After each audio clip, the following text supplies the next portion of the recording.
नमस्कार, स्वागत है आपका बिहार समाचार में। बिहार वालों के लिए बड़ी खबर आ रही है। तेजस्वी यादव ने बिहार वालों के लिए कई बड़ी घोषणाएं कर दी। बिहार में नौकरी और रोजगार को लेकर बड़े ऐलान कर दिए गए हैं। साथ ही बड़ी खबर है कि बिहार में शराबबंदी कानून खत्म हो सकती है। तेजस्वी यादव बिहार के मुख्यमंत्री बनने वाले हैं और जैसे ही तेजस्वी यादव सत्ता में आएंगे, सबसे पहला काम बिहार में शराबबंदी को खत्म करने का होगा। राजद नेता ने बड़ा दावा कर दिया। तो आज की बिहार की बड़ी और काम की खबरों पर बात करेंगे। इससे पहले आपसे एक छोटी सी अनुरोध है, कृपया वीडियो को एक प्यारा सा लाइक अवश्य कर दीजिएगा। आपका लाइक करना ही हमारी मेहनत का फल होता है।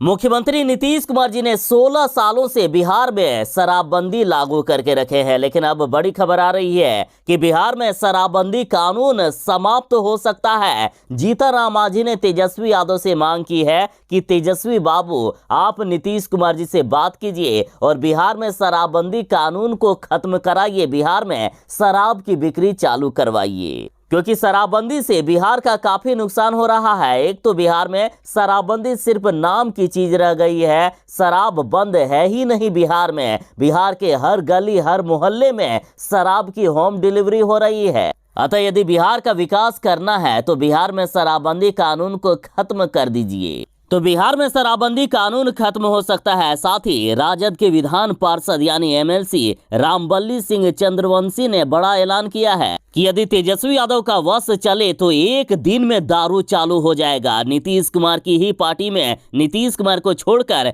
बाकी सब लोग शराब पर रोक हटाने के पक्ष में हैं। और अब तेजस्वी यादव को मुख्यमंत्री बनाने की बात हो रही है, तो इन्होंने दावा किया है कि आज अगर तेजस्वी यादव सरकार में आएंगे तो कल से बिहार में शराबबंदी समाप्त कर दी जाएगी। सिर्फ और सिर्फ नीतीश कुमार के जिद के कारण बिहार में शराबबंदी कानून लागू हुए हैं। अभी जैसे ही तेजस्वी यादव बिहार के मुख्यमंत्री बनेंगे, तेजस्वी यादव बिहार में सबसे पहला काम शराबबंदी को खत्म करने का करेंगे। सत्ता से बेदखल होने के बाद बीजेपी की पूरी पार्टी भी यही चाहती है कि बिहार में शराब चालू करवा दी जाए। तो वहीं जदयू और राजद के भी कई नेता शराबबंदी को खत्म करने के पक्ष में हैं। महागठबंधन के कई नेताओं ने बयान दिया है कि बिहार में शराब की बिक्री चालू करवा दी जाए। तो वहीं कांग्रेस की पूरी पार्टी चाहती है कि शराबबंदी कानून को खत्म कर दिया जाए। तो आपकी क्या राय है शराबबंदी को लेकर? अपनी राय भी कमेंट में दीजिएगा।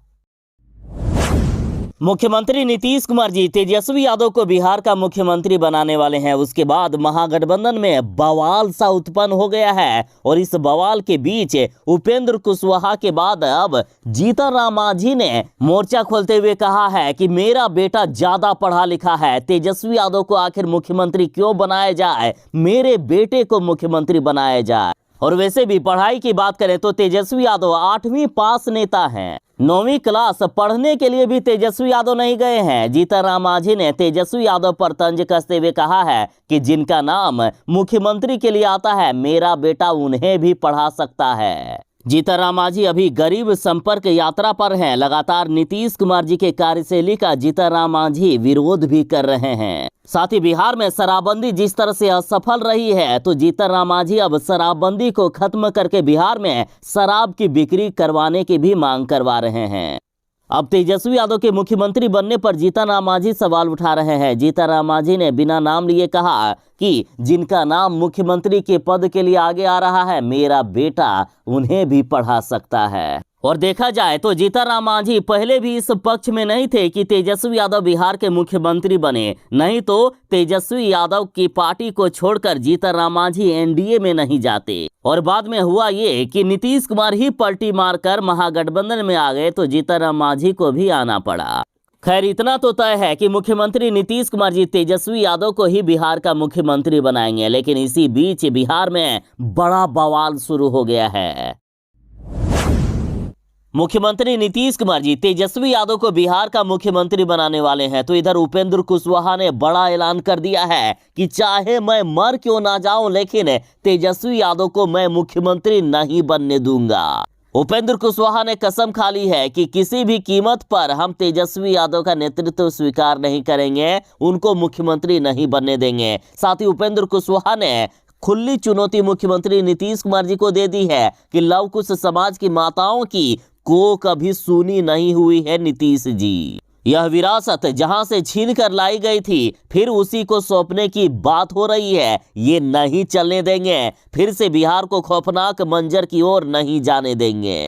उपेंद्र कुशवाहा ने कहा कि बड़ी मुश्किल से लालू के शासनकाल से बिहार को हमने आजादी दिलाई थी। बड़ी संघर्ष के बाद तूफान से किश्ती को बाहर निकाले थे और अब फिर से तूफान की ओर धकेलने की कोशिश हो रही है। उपेंद्र कुशवाहा ने कहा कि क्या हम लोगों ने इसलिए इतनी बड़ी कुर्बानी दी थी कि फिर से बिहार में लालू का शासनकाल, तेजस्वी का शासनकाल आ जाएगा। उपेंद्र कुशवाहा ने कहा कि तेजस्वी यादव लालू की तरह बिहार को तबाह कर देंगे।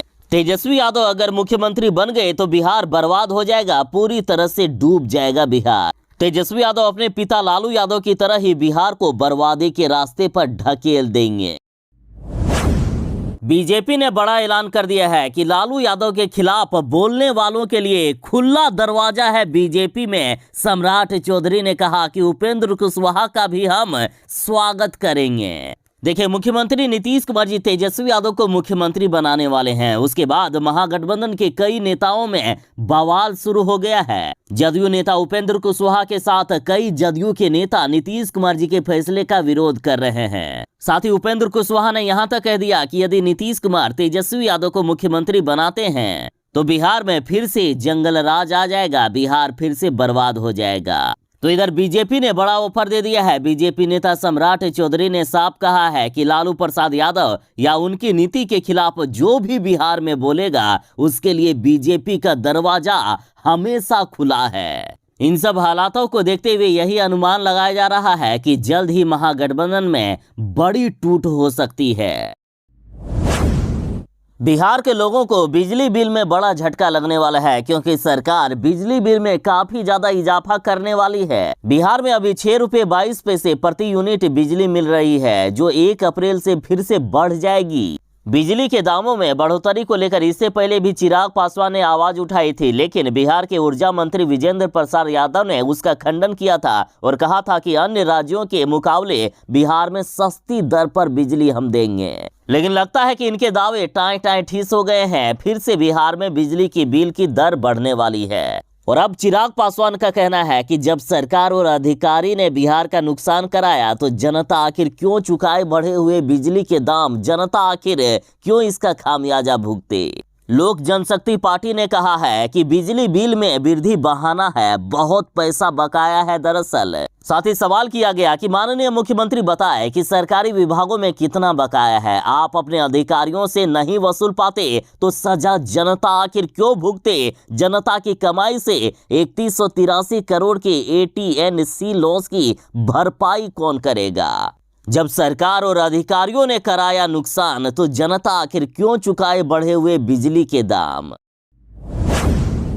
बिहार में धान अधिप्राप्ति का समय सीमा समाप्त हो गया है। बिहार के अभी भी कई छोटे किसान हैं जो अपने धान सरकार को नहीं दे पाए। तो इधर बीजेपी नेता और बिहार के नेता प्रतिपक्ष विजय सिन्हा ने राज्य सरकार से मांग की है कि धान अधिप्राप्ति की समय सीमा बढ़ाई जाए। देखिए, नेता प्रतिपक्ष विजय कुमार सिन्हा ने बयान जारी कर सरकार से मांग की है कि राज्य में धान अधिप्राप्ति की तिथि 31 मार्च 2023 तक बढ़ा दिया जाए। सरकार ने 22-23 वर्ष के लिए 45 लाख मीट्रिक टन धान अधिप्राप्ति का लक्ष्य रखा था। लक्ष्य के विरुद्ध 40 लाख मीट्रिक टन धान अधिप्राप्ति ही की गई है, लेकिन अब तिथि खत्म हो गई है। अतः लघु सीमांत किसानों के हित के लिए 5 लाख मीट्रिक टन और धान की प्राप्ति की जाए और इसके लिए 31 मार्च 2023 तक समय सीमा बढ़ा दी जाए। बिहार में रोजगार है ही नहीं। नीतीश कुमार जी की सरकार ने बिहार को बर्बाद करके रख दिया है और बिहार से हर साल लाखों का पलायन होता है। और अब देखिए, बड़ी खबर है कि बिहार के भी बाहर काम करने वाले लोगों को मिलेगा कई तरह की सुविधाओं का लाभ। खास करके केंद्र सरकार की योजनाओं को बिहार के मजदूरों को भरपूर लाभ मिल पाएगा। और इसके लिए दूसरे राज्यों में संकल्प योजना के अंतर्गत बिहार राज्य के प्रवासी मजदूरों के लिए माइग्रेशन कम रजिस्ट्रेशन सेंटर की स्थापना की जा रही है। चयनित एजेंसी बिहार से बाहर मुंबई, दिल्ली, गुवाहाटी, बेंगलुरु, हैदराबाद, कोलकाता, सूरत, पुणे, लुधियाना एवं जयपुर में MCRC केंद्रों की स्थापना करेगी। ये प्रक्रिया 1 अप्रैल तक पूरी कर ली जाएगी। और इन सेंटरों पर मजदूरों को कई तरह का लाभ मिलेगा, जिससे गैस, राशन कार्ड व बिजली कनेक्शन संबंधित सुविधाएं, किसी भी तरह का पहचान पत्र बनाने में सहायता, अगर किसी काम के बदले मानदेय कम मिल रहा है, मतलब कम पैसे दी जा रहे हैं, तो उस पर भी निगरानी की जाएगी। परिवार से बातचीत, किसी भी आपदा में जरूरी सुविधा मुहैया कराया जाएगा। साथ ही अगर कोई मजदूर किसी राज्य में फंस गया हो तो उसे उसके घर तक पहुंचाने में सेंटर सहयोग करेगा। जनसुराज पार्टी से प्रशांत किशोर ने कहा है कि इसलिए बिहार में आज जंगल राज की वापसी हो रही है, क्योंकि आज पूरी तरह से सत्ता आरजेडी के हाथ में चली गई। प्रशांत किशोर ने कहा कि जब से महागठबंधन बना है उसके बाद जनता के मन में ये चिंता बनी हुई थी कि बिहार में लॉ एंड ऑर्डर फिर से बिगड़ेगी। वो चिंता इसलिए थी क्योंकि बिहार में आरजेडी के शासनकाल में लोगों ने अपराधियों का जंगल राज देखा है। जब भी ये लोग सत्ता में आते हैं अपराध की घटनाएं बढ़ जाती है और आज भी वही हो रहा है। साथ ही प्रशांत किशोर ने जातीय जनगणना पर कहा है कि जो लोग ये सोच रहे हैं कि गणना मात्र से ही उनकी स्थिति में सुधार हो जाएगी, तो ये भ्रम फैलाया जा रहा है। जातीय गणना के माध्यम से समाज में उन्माद फैलाकर उसका राजनीतिक लाभ लेने की कोशिश की जा रही है। साथ ही प्रशांत किशोर ने कहा कि नीतीश कुमार ने बिहार की शिक्षा व्यवस्था को पूरी तरह से ध्वस्त कर दिया है और आज बिहार के लोग भी इस बात को स्वीकार कर चुके हैं कि बिहार के विद्यालयों और कॉलेजों की भूमिका बस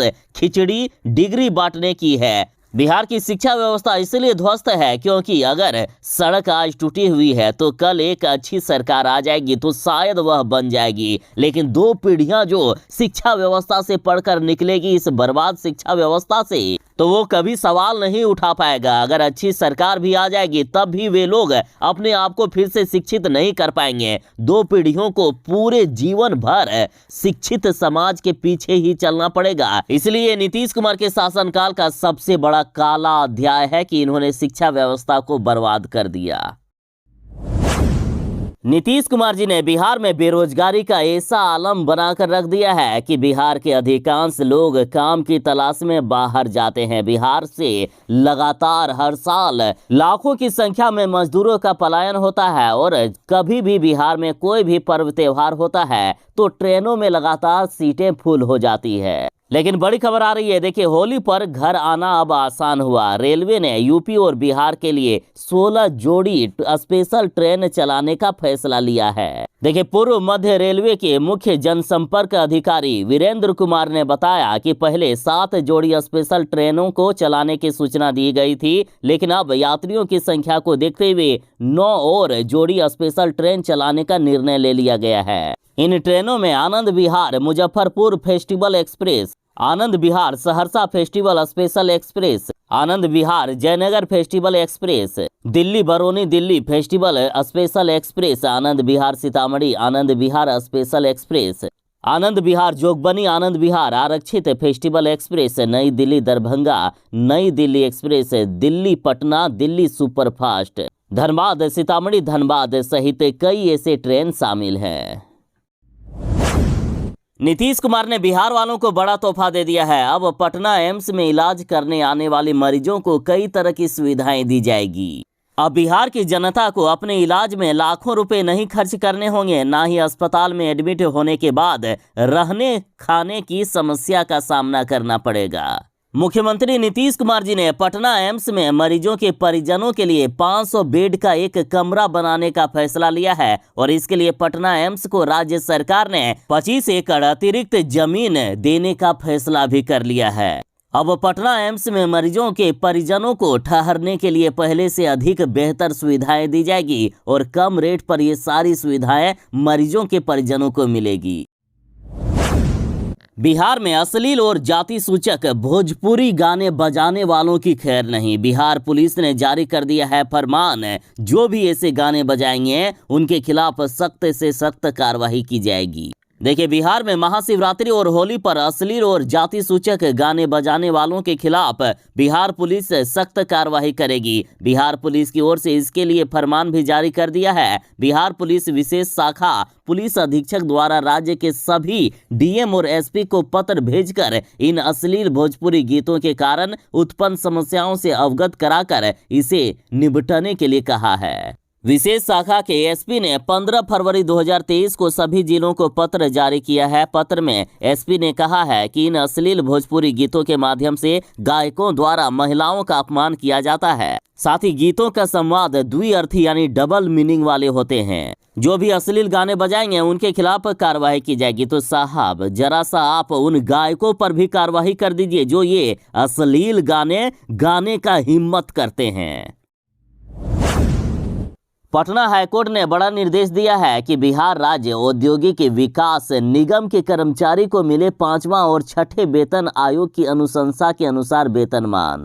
देखिए, कोर्ट ने 5वां और 6ठे वेतन आयोग की अनुशंसा के आलोक में 1 जनवरी 1996 से 5वां वेतन आयोग और 6ठा वेतन आयोग का लाभ 1 जनवरी 2006 से अब तक का बिहार राज्य औद्योगिक विकास निगम के कर्मचारी को लाभ देने का निर्देश दिया है। कोर्ट ने यह भी पाया कि बिहार राज्य औद्योगिक विकास निगम ने इस संबंध में कोई भी नियम नहीं बनाया है। इसलिए कोर्ट ने आदेश दिया कि इस निगम के कर्मचारियों को दोनों वेतन आयोग की अनुशंसा का लाभ 4 महीने के भीतर देना होगा। अगर उन्हें 4 महीने के भीतर इस धनराशि का लाभ नहीं दिया गया तो निगम को इन्हें 8% ब्याज के साथ ये धनराशि देनी होगी।